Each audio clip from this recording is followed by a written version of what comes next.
شهر رمضان الذي أنزل فيه القرآن هدى للناس وبينات من الهدى والفرقان.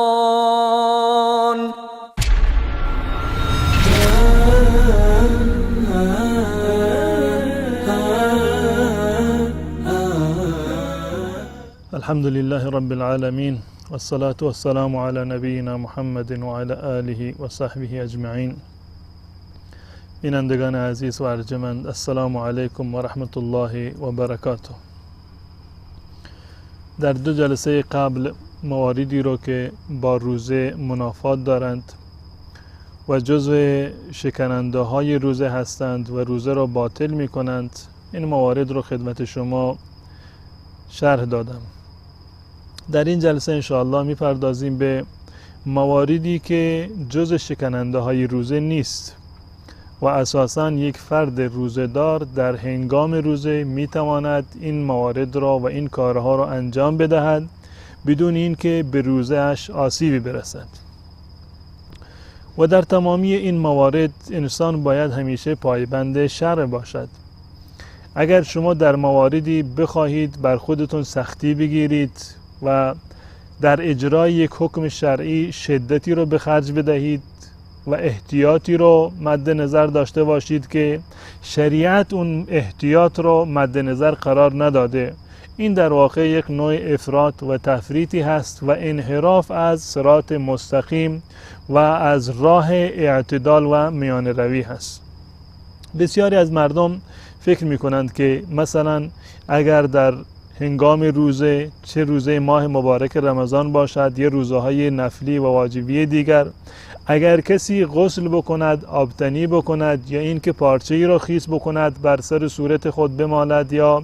بر روی بدن خود بیندازد، گمان میکنند که چون این فردی روزهش باطل شده یا حداقل ثواب روزهش از بین رفته و کم شده. چون این باوری و اعتقادی صحت ندارد و واقعیت ندارد. بزرگترین کسی که ما سراغ داریم که متقی ترین انسان روی زمین بوده، از تمام انسانها پرهیزگارتر بوده، شخص رسول الله صلی الله علیه و سلم بودند. ایشان عملا برای ما بیان کردند که غسل کردن، آبتنی کردن، ولو این که به نیت این باشد که انسان بدنش خنک بشود، یک کمی بدنش شادابتر بشود، یک مقداری بدنش در واقع اون خشکی که بر اثر روزه به وجود آمده اون از بین برود، ولو این که با این نیت غسل بکند، باز هم هیچ گونه تأثیری رو بر روزه انسان ندارد.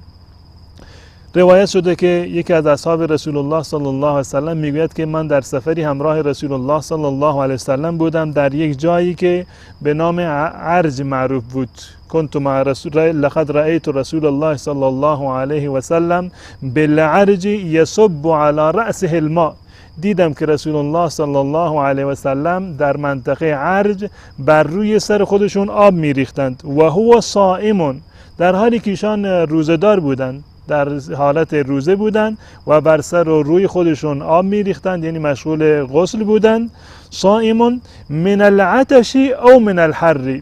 ایشان در وقتی که روزه بودند به خاطر تشنگی یا به خاطر گرما، این هر دو مورد ذکر شده که بر اساس و به خاطر تشنگی زیاد یا گرمای شدیدی که وجود داشت رسول الله صلی الله علیه و سلم غسل کردند و این روایت ابو داود هست و روایت صحیح هست. یعنی این که انسان روزه‌دار اگر در هنگام روزه دچار به اصطلاح تشنگی مفرطی شد و هوای بسیار گرمی بود، انسان میتواند به خاطر خنک کردن بدن خودش غسل بکند ولا اینکه روزه باشد و این غسل کردن و آبتنی کردن و شنا کردن هیچ گونه تأثیری رو بر روزه انسان ندارد. و موارد دیگر که در این مورد ذکر شده از رسول الله صلی الله علیه وسلم مزمزه و استنشاق هست، یعنی در هنگام وضو آب در دهان کردن یا در بینی کردن یا حتی در غیر از هنگام وضو، نه فقط در این که در حالتی که انسان میخواد وضو بگیرد، بلکه در حالت عادی انسانی روزه هست و دهانش خشک شده میخواد که دهانش را آبی بزند، هیچ گونه اشکال شرعی ندارد، میتواند که مزمزه بکند، آب در داخل دهان خودش بکند یا در بینی خودش، چه در هنگام وضو گرفتن شرعی یا اینکه در حالت غیر از حالت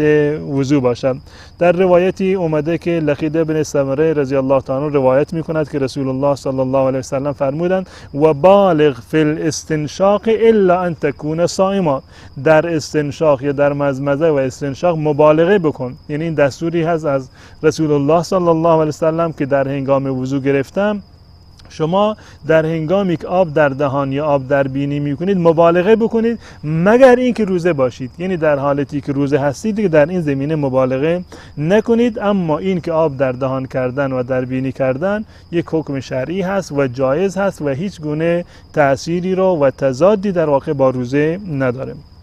این دو مورد هست. و یکی دیگر از مواردی که در این زمینه وجود دارد این است که بسیاری از مردم گمان می کنند اگر شخص روزه‌دار خواب باشد و در خواب احتلام بشود یا به تعبیر ارضا بشود، گمان می کنند که روزش باطل شده. بالاتفاق تمام مذاهب اهل سنت و الجماعت و تمام فقها چنین فردی روزش صحیح است. کسی که در حالت خواب احتلام بشود یا به تعبیر عامیانه شیطانی بشود، روزش درست هست و هیچ گونه اشکالی را ندارد، فقط غسل بکند و روزش را همچنان ادامه بدهد. و رسول الله صلی الله علیه و سلم در مواردی دیگر هست که ذکر شده از عمل رسول الله صلی الله علیه و سلم و اون این هست که اگر فرض بکنید یک فردی شبانه احتلام شده باشد یا این که احتلام نشده باشد، بر اثر همبستری با همسرش در واقع جنوب شده باشد، اما قبل از فجر موقعیتی برایش فراهم نشده که غسل بکند، اذان صبح گفته شد، فجر در واقع دمیده شد، اما باز هم این فرد در حالت جنابت هست، آیا روزه چنین شخصی صحیح هست یا صحیح نیست؟ بالاتفاق تمام علما و تمام مذاهب اهل سنت و الجماعت روزه چنین شخصی کاملا صحیح هست و میتواند که بعد از دمیدن فجر و در واقع شروع شدن وقت نماز صبح میتواند که غسل بکند و روزه خودش را همچنان ادامه بدهد. این هم یک موردی هست از رسول الله صلی الله علیه وسلم هم نقل شده از عمل ایشان. حضرت عایشه، حضرت ام سلمه رضی الله تعالی عنهما نقل کردند که رسول الله صلی الله علیه وسلم گاهی اوقات در ماه مبارک رمضان غسلشون به تأخیر می افتاد بعد از طلوع و دمیدن بامداد، یعنی لازم نیست که انسان حتما در شب ماه مبارک رمضان قبل از اذان فجر یا قبل از دمیدن فجر در واقع غسل بکند. اگر کسی غسلش به تأخیر افتاد بعد از فجر یا در هنگام نماز صبح هیچ گونه اشکالی ندارد و روزش روزه صحیحی هست و بعد از در واقع دمیدن فجر غسل بکند و روزه خودش را ادامه بدهد. انشاءالله در برنامه دیگر باز هم مواردی از این قبیل و خدمت شما عرض خواهم کرد. تا آن زمان تمام شما را به الله متعال می سپارم. السلام علیکم و رحمت الله و برکاته.